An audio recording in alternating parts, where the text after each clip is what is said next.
Letter number 23, Airmail, November 20th, 1943. Dear Margie. Received your airmail, written on the 7th, today. Sure, was good to get it first this week. I received 300 sweet caps this week from you and am wondering if there is a mistake. You mentioned sending 1,000 Buckinghams in your letter about the 1st of October, while these were mailed from Canada October 13th. As you have never mentioned sending sweet caps, I am wondering whether the tobacconist made a mistake. However, the brand of smokes makes little difference to me now, so long as they are Canadian, keep them coming if you can, dear. They are worth more than anything else I could receive. We have about 4 days of training left and then are all through, and boy will I ever be glad. I am so sick and tired of it. Hanging around in the wet and cold and learning practically nothing. So, Junior hasn't begun to show much yet. The young tyke. I am sure glad you are so well and with half the time already gone. It has gone quickly in some ways, in other it's ages. Your letter made me believe that you are worrying a little. Try not to, dear, you are so healthy that it won't be hard for you, and gosh Margie, we will then have a family. But dear, if it's me you are worried about, forget it. The only part of the front lines I will see will be on a drafting board, you can bank on that. As to names, darling, I have mentioned that before. A boy, and it's near the 17th, Mike sounds good, or if it's a day or so either side of the 17th we could call him near Mike. If it's a girl, one name be Margie, that's definite. However, you make the choice, dear, as to the names that you want. I'll be tickled pink with any name really. Well dearest, here is the end of the sheet again. I have another form and will use it in a few days' time. So, until then Margie, I'll say bye-bye. Give my regards to the folks. All my love to you, dear. As ever. Roger XXXX. Letter number 24, Airmail, November 23, 1943. Dear Margie. Well darling, here it is Wednesday and the last day of our training. They sure ended it with a bang, nearly killed half the lads. On Monday, they put another section with us, and after working all day building and training darn bridges, we were sent out on a night scrum for 3 hours to build another bridge in the dark. Some fun, we couldn't see a thing, just had to feel, no one was allowed to talk except to give orders. Tuesday was the same old thing, build them up and tear them down, returning to camp about 5 to find out there was a 20-mile march after supper. We got back about 12, wet to the skin from a fine driving rain and dog-tired. However, today we just sat around and shivered while taking our tests. Now it's all over and we are waiting for transfer to a holding company, where we hope to get a leave before going on to Topo. I was watching the searchlights tonight. They are practicing like they used to be in Halifax, only here there are nearly 100 right around us and more in the distance. It is really something to see. Received a letter from Mother today. She is at Chatham for a day or so. Dad has a place, unsatisfactory, but it will have to do for a while. Well darling, I hope you are well and following the doctor's orders regarding the early to bed end of it. I know the diet end of it will be looked after, and do I wish I could be with you to enjoy a decent meal.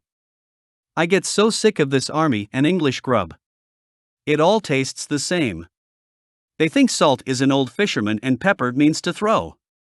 Well darling, here I have filled one good form up with practically nothing, but will try to find more news in a day or so. All my love to the sweetest girl ever. As ever. Roger XXXX.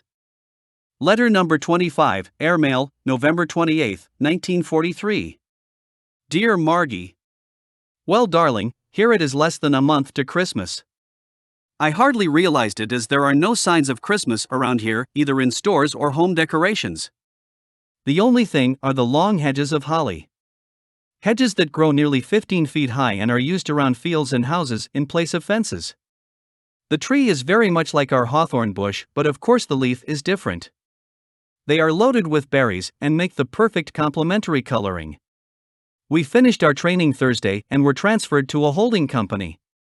And immediately given fatigues, so I went to the orderly room, then to the survey captain to get information.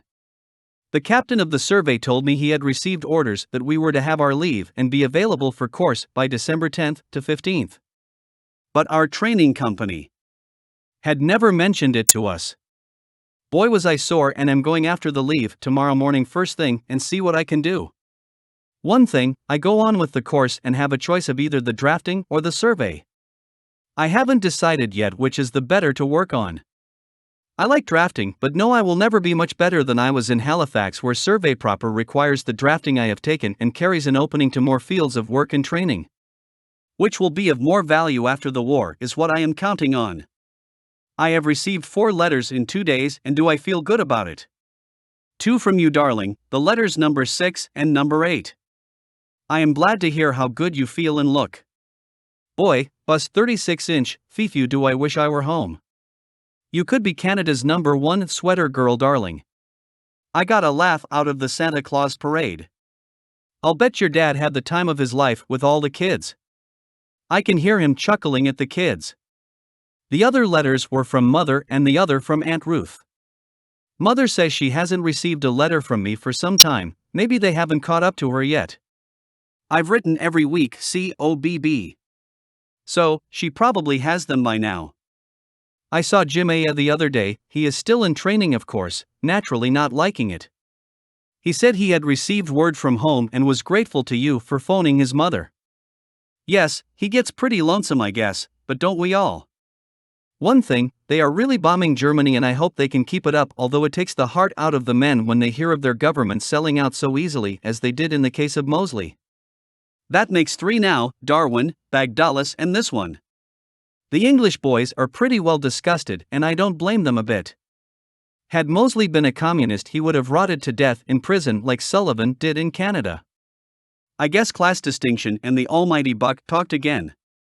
Well darling, I may have to use straight mail for a few days unless they come across with some more blue forms. Anyways, we'll write again in a day or so. So, until then, all my love to the best girl in the world. The one I would like in my arms right now. As ever. Roger XXXX.